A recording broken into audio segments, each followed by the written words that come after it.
All right, everybody grab your seats. If you're in the back, there's some spots up front. So we had one panel. I had you do a little chat about collaboration, brand sharing over that little transition. Now we're going to hop into another panel on redefining retail's next decade. We know that this is going to be good because there's so much happening so quickly, even in the last few months. The next decade, I can't wait to hear what this panel has to say. So we have got Deborah Weinswig, CEO and co-founder of Coresight Research, here to moderate for us. Coresight focuses on the intersection of retail and technology. Now you will notice we do not have Cathy Hackl here. She had something come up. She was unable to make it, but we have an amazing substitute, maybe even going to be better, in Meredith Darnell. She's the Chief Optimization Officer for Brookfield Properties. She spearheads identifying emerging trends and technologies to drive success at their regional shopping centers. So I'm excited to hear what they are doing there. Then we have Brian Trunzo. He was with us in the fall as well, full of amazing ideas. He's the head of business development North America for Polygon Labs, and he's a leading voice in men's fashion. He's founded and worked with many brands in the omni-channel space. And we have Tobin McComas, Vice President of Development and Member Services for the Digital Chamber of Commerce. So he's kind of a know-it-all on all things, and he brings a deep background in digital asset infrastructure. So welcome our panel. Thanks for the lovely introduction, and this will be fast-paced. We will leave time at the end for Q&A. So I'm going to kick it off with Brian. Can you tell us a little bit about Polygon, Polygon Labs, and how you came to the stage? Sure. So Polygon is an open and decentralized permissionless blockchain protocol. It is meant to speed up Ethereum in most reductive sense of the word. Polygon Labs is a foundation whose remit is to bring about the mainstream adoption of Polygon Technology's modular suite of scaling solutions for Ethereum. So as a member of the Polygon Labs team, my remit is to work with large brands, retailers, IP holders, developers, games, et cetera, into developing their technologies upon Polygon. And Meredith, and your role at Brookfield, how much time have you spent in Web3 or with virtual beings or gaming or generative AI? I just want to hit everything that this session kind of promised, putting it on your shoulders. And you've always had a very innovative edge. Where do you get your inspiration from? And then some of what we had talked about in our kind of time earlier today, some of the challenges you face with management and people who maybe do or don't understand this as well as maybe others in this room. A lot of good questions in that. And surprisingly, I think we do spend more time thinking about Web3 and all things future than most people may think. Because I think we tend to look at commercial real estate, we're looking at physical spaces, very set infrastructure. How do we start to adapt that for more modern operations? So we spend a lot of time really thinking about our retailers, our tenants, and what are their needs. And if you actually start to look across the retail value chain, what are all the pain points that our especially retailers are experiencing right now, and maybe that they cannot actually solve themselves, because it doesn't make sense for one retailer to think and solve for it. But if we could have a solution that adapts for multiple retailers that they can buy into, it's a service that makes their operations more efficient, but also could give us richer data. Because at the heart of what I think about what we can really provide is data around customer behavior. As a customer is moving through the physical space, what are they doing? What's their order of operations? What's their path? How do we mimic how we see in the digital world, how they're shopping across all the channels that are available to them? How do we start to think about gathering that same amount of data in physical space?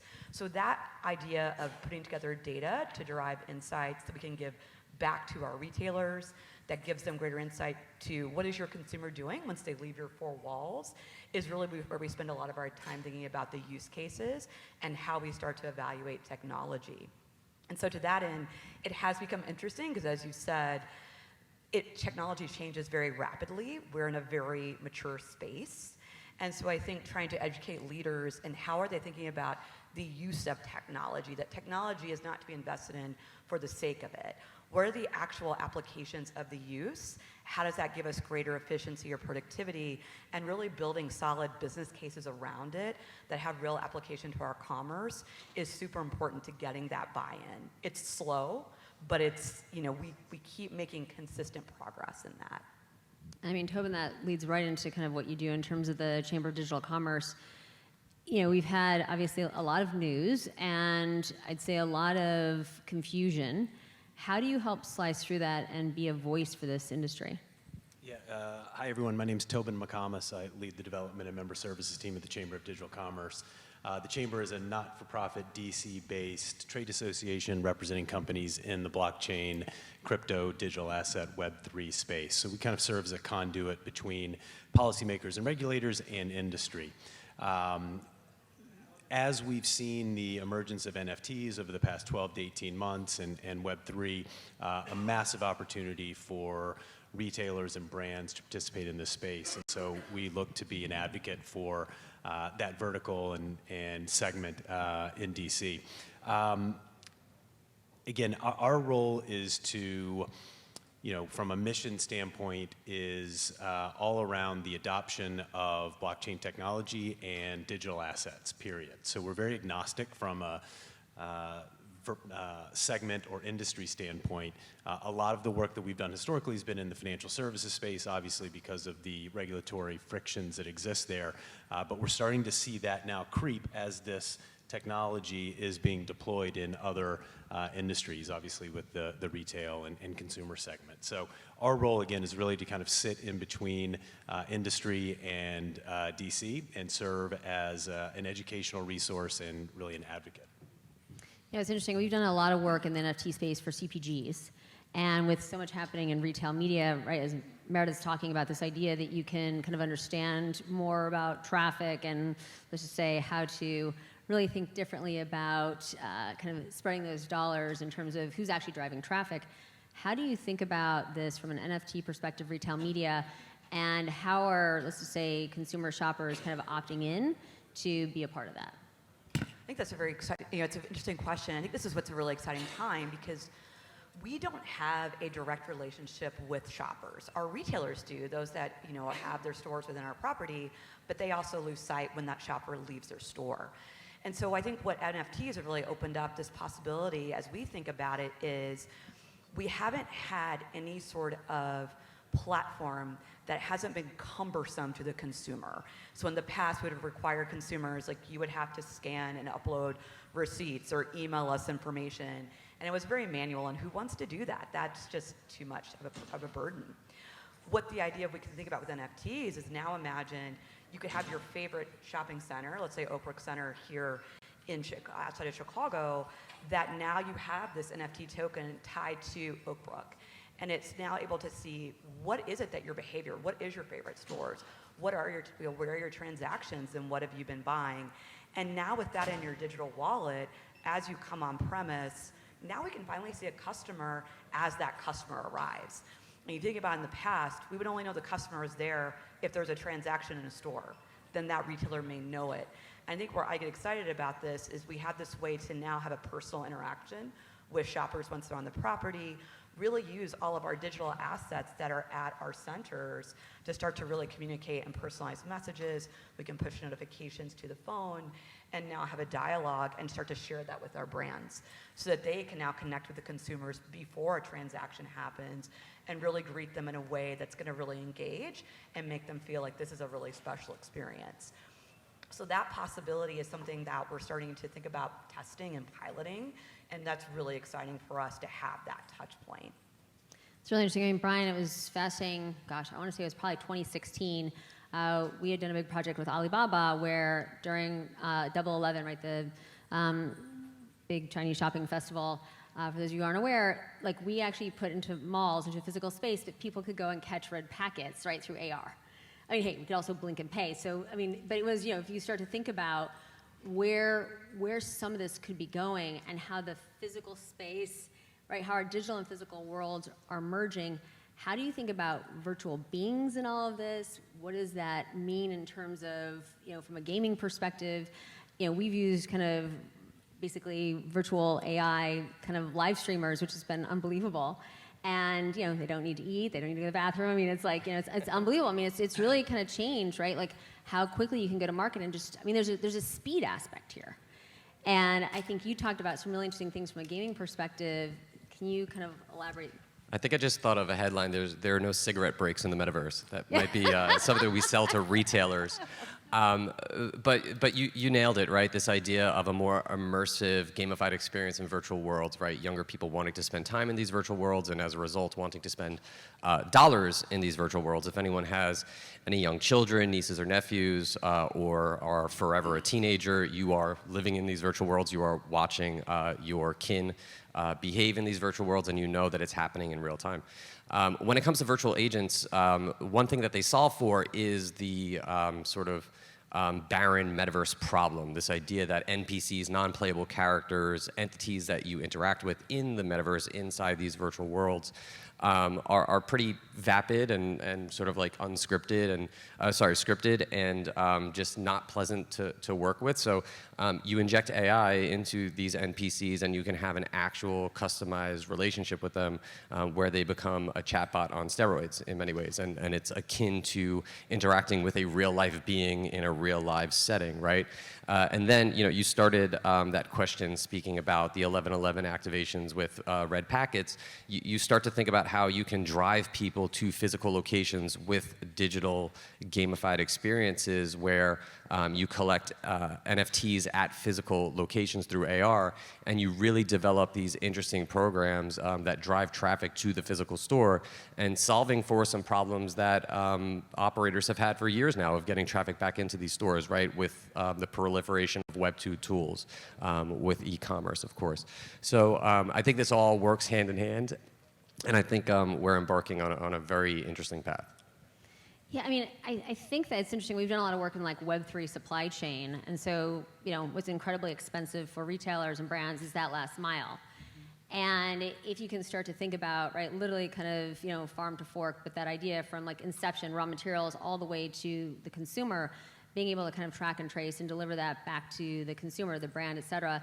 This intelligence around how people are shopping, and right now, there's a lot, unfortunately, in retail. I feel like we have a big target on our back around sustainability and thinking about the full life of circularity. So I've started to see a lot happening in circularity and Web3, which I think really does give retail and brands a completely new angle in terms of how to express what they're doing and what they want to do.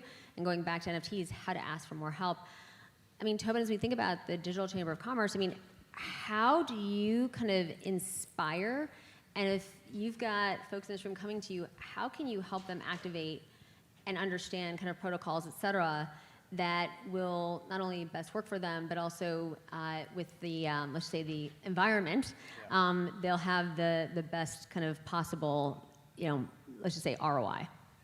Yeah, from my seat, it's very much,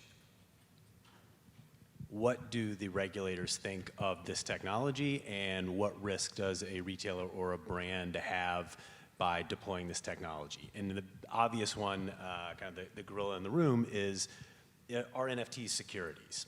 So the SEC, if you're paying attention to the crypto world, blockchain space, is really on a crusade to stamp the industry out of the country. It's really unfortunate with the actions that we've seen over the past several years, and certainly over the past couple of weeks with the Coinbase and Binance lawsuits. So, the way that we are approaching it as an organization, we have spun up a working group dedicated to NFTs. And NFTs means a lot of different things, but at the core, it's really an educational campaign to help folks on the Hill and the regulators and their staffs understand that everything blockchain related is not crypto. Because we were talking, as a group a little bit before, that's unfortunately where things are today. Anything that's kind of related to a blockchain digital asset is considered crypto and has an illicit finance component to it. And it's just frankly not true. So based on direct feedback from some of our retail and brand members, there was the belief that creating a group specifically to education and advocacy for NFTs that we could take to the Hill would be really beneficial. So I think from our seat, it's a really long-winded answer, but I think the short answer is, we can help kind of steer on the compliance and regulatory side of things to keep you out of trouble and kind of crossing that gray line of, does your digital token become a security in some form or fashion, which becomes a much different and higher cost regulated piece of technology. So I'm having a little PTSD. So I was a Wall Street analyst for many years at Citigroup and was there during the financial crisis. And I was just asked to do let's just say a very large project around MBSs and CDOs looking at securitization. So in a million years, it is very difficult for me to see an NFT as a security, right? If you just look at it from kind of what that means. And so where is this kind of gray? What is the lack of understanding? And I believe it, right? If they are determined to be securities, it's a whole different world. Yeah, I think it's really a generational issue. A lot of folks in DC don't know how to use their phones, much less understand blockchain technology. And so that's really where we're starting. There is a belief that, again, an NFT is the same as Bitcoin because they're powered by a blockchain. And it's really like 101 level education that we're having to start from. But once you have broken down the technology and had a conversation kind of one-on-one, it becomes very clear that there's a very big difference between the digital representation of a collectible versus some instrument that's meant to have some type of return or financial gain. Well, and right, I mean, it's a return with a certain interest rate over a certain period of time, right? I mean, it's a very different instrument. I mean, Brian, how do you, when you're kind of engaging with customers, and whomever you can talk to would be fantastic, but how do you kind of get everybody onto the same page and then put in play for them the best strategy possible and to help them kind of start to realize some outcomes before, let's just say, sometimes senior management takes it in a different direction? Yeah, no, that's a great question. I think I'm going to build a little bit off of what Tobin said before addressing that question. Hopefully it dovetails together nicely. I don't get too off track. But, I think the industry didn't do itself any favors by hyper-financializing NFTs, by the sort of toxic energy that entered the space of chart go up, right? So I think that is an easy target for regulators, and I think that anyone who enters the space looking to make millions of dollars off of selling collectibles may find themselves in a different space than those who are looking to use the primitives to gamify the customer experience and develop a more engaging, bespoke experience for their users, right? So to bring it into your question about how Polygon Labs advises some of our larger brands and some of the great partners that we have, we think it's way more powerful for a brand or an enterprise or a retailer or whoever to engage with the technology in sort of an earning aspect rather than a selling aspect, at least at the very beginning. So you look at the Starbucks Odyssey program, you look at Nike.Swoosh, these programs have been tremendously successful, each of which are selling NFTs now, having gotten their footing, but have started by allowing their customers, and in this instance, their fans, to earn NFTs first, right? With the idea being, this is an introduction to the technology. There is a learning curve here. You're going to earn your first NFT, which is going to be more memorable than simply buying the speculative asset that you hope goes up and to the right, which may be deemed a security because of that toxic energy from being hyper-financialized, and also signifying to your customers, your fans, the market writ large, that you're here for the long haul. This isn't just an activation. This isn't an experiential thing. This isn't a moment in time that you're looking to sell some memorabilia against, but this is a long-term strategy. And in the very beginning, to just get started, you're allowing your fans to earn an NFT, to get into the program. So that's sort of how we like to navigate bringing large brands into the space. Can you talk about, for any of your clients, customers, have you done any drops so that, some of what we heard on the prior panel, so that they could start to build a community and a relationship and elicit feedback? And what's been kind of one of the more interesting or challenging projects you've worked on? Yeah, that's a loaded question there. As the foundation that is affiliated with the protocol, we do not actually develop products. So we sit in an advisory capacity. We're sort of the glue and the connective tissue for those who are building on our rails. We will project manage and we will help develop, but we do not put engineering resources towards any projects. So when thinking about the challenges that some of the brands may face, it's truly on the implementation side, it's on the brand side, it's on the developer side.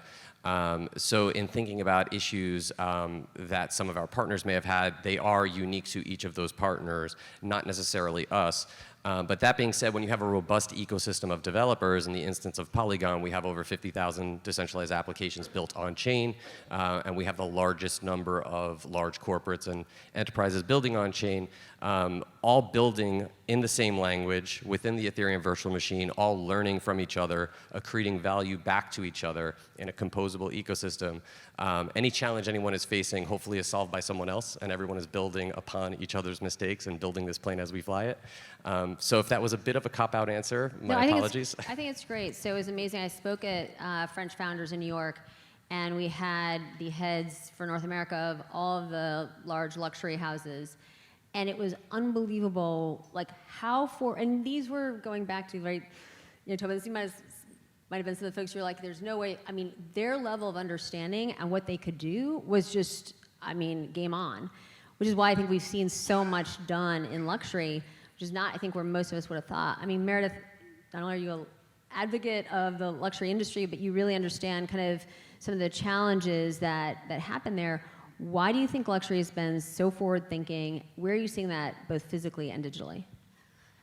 Luxury really understands its customer. I think as they've really started to look at what their value proposition is, they have such a strong sense of their brand and the heritage of their brand that they really have this sense of being grounded in who they are and then understanding who their customer is in that. And really been thinking about what's the next evolution of that consumer. And it's really interesting as we talk to some of the bigger houses that are owned by LVMH and Kering, they are really forward thinking about what is a modern brand and a modern engagement with the consumer. And it's not just about keeping the exclusivity, it's opening up the brand to actually really connecting with the customer at different age cycles of their entire life. Because they don't think of the customer as this moment in time. They really think about, if you're Chanel, your first interaction with our brand is going to be the lipstick or the cosmetics. So we want to start and think about that first engagement when you're young and then take you all the way through until you're now able to look at the bag, and that's the holy grail. And I think through that, there is this understanding of building this lasting, sustaining touch points, and they've been able to engage digitally in doing that as well and having that meaningful moment. Where does everybody want to be this coming September? They want to be part of the runway show. They want to be interacting with that, but not as a viewer. They really want to engage and have a little bit more of that sensory experience. And I believe that the luxury brands have really been smart about connecting what is happening in Paris or Milan or New York on the runway to their digital, not just their digital touch points, but their physical touch points as well. So you think about, even Burberry all those years ago, bringing digital elements in the store, that as you were looking at a bag, suddenly you were able to see information pop up that wasn't just on an iPad, but it was a very engaging way to use that technology to explain to the consumer what is important to this bag, the leather, the stitching, the pattern, what does it mean? So luxury has really been at the forefront of thinking about that engagement with the consumer and the lifetime value of that engagement to their overall business. And so from an R&D perspective, right, I mean, the R&D they're investing is Metaverse, which goes back to Tobin, something that we talked about earlier, is, right, I mean, if we think about kind of e-commerce, I mean, it's a channel. Most people have a CDO, somebody who actually owns the sales on e-com. Should there be a chief metaverse officer? And how do we think about metaverse as a channel? And going back to some of what you're working on, how would that start to change the way that people in Washington think? If it's, right, it's like e-com, it's like live streaming, it's physical stores, it's just another channel. Yeah, Meredith, I want to hear you talk more. I thought that was, the way you just said was really interesting. I don't know about you guys, but no, I think it's a good question, and I think without rehashing some of the comments that were made earlier, I think that we are seeing brands, companies coming out of kind of the innovation phase and starting to deploy this technology across the organization. So the way that it's, bear with me here, think about a bank, right? Banks using blockchain technology as back office technology, looking at it from investment opportunities, looking at it from serving customers. It starts in kind of an innovation phase, and then they build teams around it, and it's rolled out into the business. I think we're starting to see that in the consumer space as well, in the brand space. And I think that it does make sense for it to be considered another channel. Like Brian said, I think it's a way to drive traffic to the retail, the physical locations. So it's part of a broader strategy. And I think, Meredith, your point about touch points throughout the life cycle of or the life of a customer, I think that's really, really compelling. Metaverse appeals to nobody over the age of, I'm 48. 48? I don't know. Like, I can't really get into it. I have a 13-year-old son who I can see this is going to be how they're going to live. And they're going to have a lot of interest in it. So, it's hard for me to kind of get my head around it, as I think someone on the prior panel said. But there's no question that this is a win, not an if story. I mean, I think what's been so phenomenal, though, is like it makes your brain hurt at the beginning, right? Because it's really complex. So a lot of the clients we've been working with, it's not really the purpose of the call, but right, the CEO will like reach out to me afterwards. He's like, "Can you help me like develop my wallet?" I'm like, yes, we can do that, right? Because you want them engaging, because the more that they understand, and I don't want to access your bank, right? I'm like, I'll sit here, I'll like walk you through it, like what you do. But what we're finding, I think, and retail, as all of us know, is a certain kind of animal. I mean, these are people who are forever curious about the consumer. And that, I think, right, this curiosity is really like ageless. It's more about kind of the experience that you want to have. And so, Brian, how do you bring people together, right? Because that is going back to this curiosity, this interest, this innovation, bring people together through Polygon so that they can also, and how willing are they to, share their misses and also their wins? And what are people learning from that? And are you seeing things get faster as a result? I mean, I'm worried about things are getting faster. Speed. Yeah, no, things are getting faster. It's dog years in Web3, like every month is a year. And one of the crazy things about a public ledger is that all of the successes and failures are public, so everyone sees it. And not just the ledger, where these people congregate, the communities, Discord, Twitter. People are loud, they let their wins and losses be known. So it's moving quickly, and people are learning lessons in public. People are negotiating in public. Things are happening that have never happened before. We're learning how to behave in this new future. So there is no playbook. Every day is a different day, and it's moving quite quickly. Yeah. So Meredith, where do you see this? We were supposed to talk about the next decade, right? Which I think for any of us in this room to kind of think that far ahead is going back to makes your brain hurt. But where do you see the physical and digital coming together, and how does Web3 play into that? It's an interesting question. I start when I think about, especially our venues, our mall spaces, a lot of where that physical digital comes in is how are we able to enable a better experience across the center. I don't know that it becomes very customer facing from a digital aspect. You're not going to go into a mall and suddenly want to have digital interactions per se. I think where it gets interesting for us is really thinking about the power of generative AI, powering all of this. So today, if you were to go in some of the venues, there's no guest services anymore. There's not a concierge to help you figure out like what's going to be your path to discovery at the mall this day.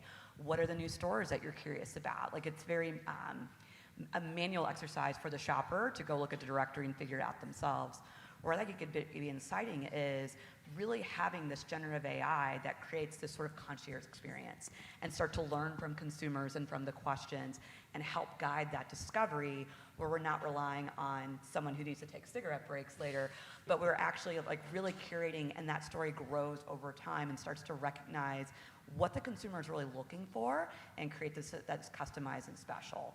And then through that, can we really work more effectively with our retailers to think about how are we guiding consumers to you? What do we want this shopping path to look like? And how are we enabling them to discover maybe some of your new product launches? How are we better making making better use of our common area spaces to pull some of those experiences out of the four walls of a store maybe and bring them together with a couple of brands, thinking about partnerships uniquely. I think that's where it gets very exciting, and it's really putting, the technology is kind of enabling that experience without it being right in the consumer's face where they just feel like I'm being forced to use another digital touch point. We save those digital touch points for those times in between the visit when we want to engage with them later. It was fascinating. We did some work for CTA, which is the governing body of CS. For 22, there were 150 million Americans, so you're talking almost half the US population, who were gaming on average 24 hours a week, up from 18 hours in 2019.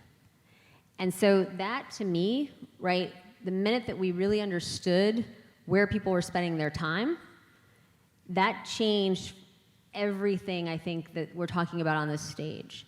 And so, I mean, Brian, you've talked a lot about this gamified kind of experience and just kind of the future of, you know, I've always thought that we would have kind of maybe just say our online experience maybe a bit more, I mean, at the end of the day, right, e-commerce is 2D. That's why I've been such a huge believer in Web3, because it's 3D. You know, we do a lot in live streaming as well. It's 3D, right? We see like return rates go down by over 50% when the consumer can experience. I mean, that's how we look at, right, like having less of the wrong product, more of the right product. I mean, you can ask your audience what they want. You know, this idea that you can bring a community together, but that they can learn from each other. The opportunity for Polygon, right, to have this kind of bigger voice in, let's say, in an area where we're having some challenges that Tobin's facing on a daily basis, how can us in this room, how can we speak up? What can we do to support? Yeah, I think to build off the 2D, 3D analogy that you made, it's also like the efficiency of Web 2 lacks the emotion of Web 3 and the emotion of physical retail, right? It's an emotional experience to go into a store and experience products and be inspired and maybe be upsold, not in like a gross sense of the word upsold, that you spent money that you weren't going to spend, but you spent money well spent, that, you know, you were inspired to spend, and maybe you acquired a piece, you know, that will last you years into the future, and you had this emotional experience that caused you to do that. That doesn't really happen in the 2D sense of shopping in Web 2, right? It's such a hyper efficient experience of delivering product to a screen. You don't really get that emotional connection. So I think Web3 provides that connection. In terms of what Polygon Labs or any blockchain protocol or anyone working in Web3 can do to help inspire people is to continue to provide the tools to allow people to build upon it. One of the most beautiful things about Web3 is how composable everything is. You know, we use the term culture Legos to describe how things just snap into each other, whether you're working with certain SaaS providers or open and decentralized protocols that are built on top of Polygon, Ethereum, or other blockchains. So to simply provide the canvas for people to continue to build upon, that's the best that we can do. Yeah, it's an interesting, one of the blockchains we do a lot of work with, we're starting to do a lot in sports. And we're finding that, right, when you can kind of bring in like this whole sports analogy, right, that everyone can understand very easily, and that it moves organizations forward faster, right, than if we're just talking about, I mean, even when we're talking to retailers. So, Tobin, as you think about kind of having this conversation with Washington, helping them understand what are some of the, we can call them, you know, Legos, building blocks, what is it going to take, and how afraid are you that we're not going to get there? My answer to that question has changed dramatically, I'd say, over the last 10 days. Just a quick question. I'm going to go a little off script here. Do it. Who here owns crypto? Just quick. Okay, most of you. How many own an NFT? All right, so fewer. From my seat, I think the biggest challenge that we all have with this right now is just the user interface. It is really clunky. It's really hard. And you start talking about private keys and wallet addresses, and it is a little scary, right? So, you know, for adoption, I think that the killer app is going to be on the UX. So that has to be solved, and it's definitely getting better, but I don't think we're there yet. How concerned am I about us getting there? The analogy that we use quite a bit is the internet regulation and legislation from the 90s. The US was a very progressive jurisdiction, created sandboxes, allowed companies to really start to engage there, and there was just a vision that that was going to be a massive kind of turning point from an economic standpoint. Unfortunately, the tables are turned a little bit on this go-round, and the US has not been a very favorable jurisdiction where Europe has. If you look at the lasting impacts of the internet adoption in the US and the amount of traffic that comes through the US right now versus Europe, it's unbelievable. It's like 98% to like 0%. And it had a profound impact on the economies of those countries. We are very concerned that we're entering kind of an innovation drain type of environment with the regulation that's potentially being imposed. And that ultimately becomes even a national security threat, if you go further down the line. So there is a very strong concern that we may not get there in the US. We're doing everything we can to prevent that from happening. But actions that we've seen over the past couple of weeks are not particularly favorable. It's interesting in your comments on Europe, because I've spoken with many Europeans recently, and there's been this feeling of just kind of how forward-looking they are. And it is, and there's like a lot of pride in that right now. And so what is it that's different there? And what can we learn? And once again, how can we in this room help here? Yeah, I think the big difference is there is a recognition that they really screwed up and messed up with the internet. And so they are convinced or determined to not make the same mistake. Therefore, you've seen much more favorable legislation. You've seen favorable jurisdictions that have allowed for this innovation to at least be given the opportunity to grow and have some foundation there. And we just have not seen that here. I think, how can people in this room help? It is bringing this to the masses. It's really become a grassroots type of a call, to be honest with you. We're doing everything we can in DC. There are other organizations similar to ours, but we need more people engaged with this technology. And to the extent that there are brands and retailers here that can deploy this and generate a movement behind it, that starts to impact local elections. I mean, that's how we think about things. How can we impact local elections, state elections, federal elections that are supportive of this technology? And so I think it's really just about adoption and committing resources to it and identifying those opportunities. So I'm going to turn over to Q&A in about 30 seconds.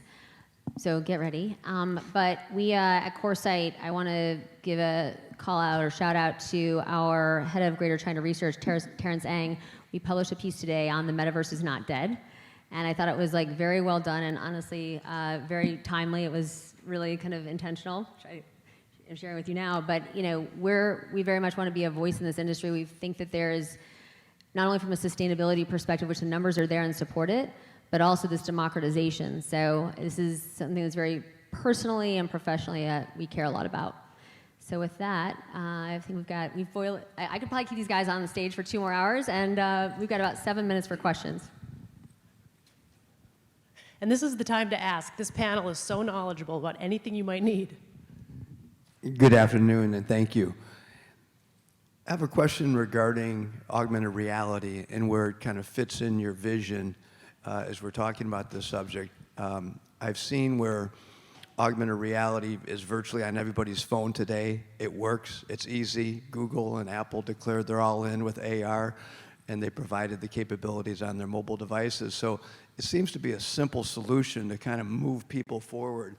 And what I've seen with VR or Metaverse is sometimes people kind of go to the rocket ship solutions versus easy ones that somebody could do by just pointing at a QR code and having an immersive on-demand mobile experience, but we sometimes jump ahead and make it too complicated. I just was wondering what your thoughts were. From the blockchain perspective, my answer to that would be there's a fundamental difference between having a license to use something on someone else's platform versus ownership of that item.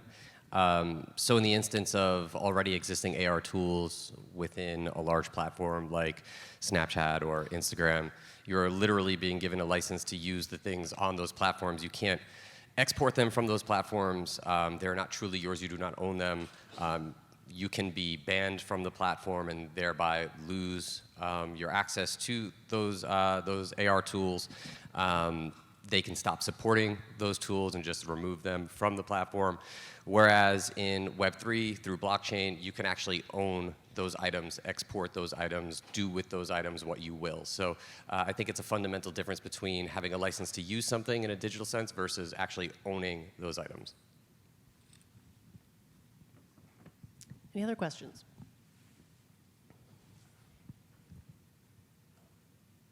Last chance.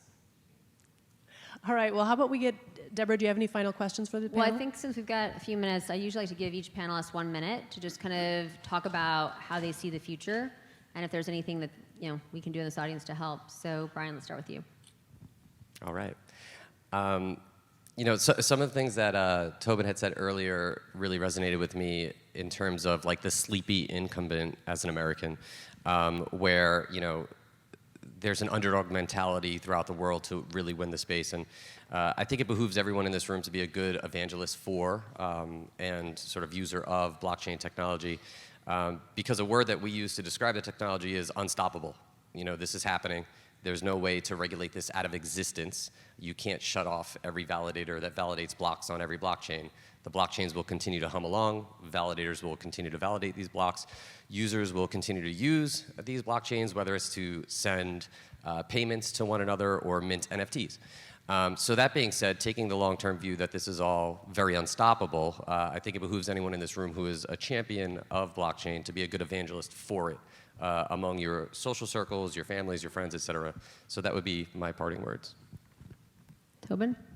Yeah, I think that's exactly right. Figure out how to describe this to your grandmother, and if you can do that, you can tell everybody that you know what this is about, what it means. There's so many amazing things that this technology can bring, from just operational efficiencies to humanitarian aid, and so the ability to understand that, communicate that, I think is really important.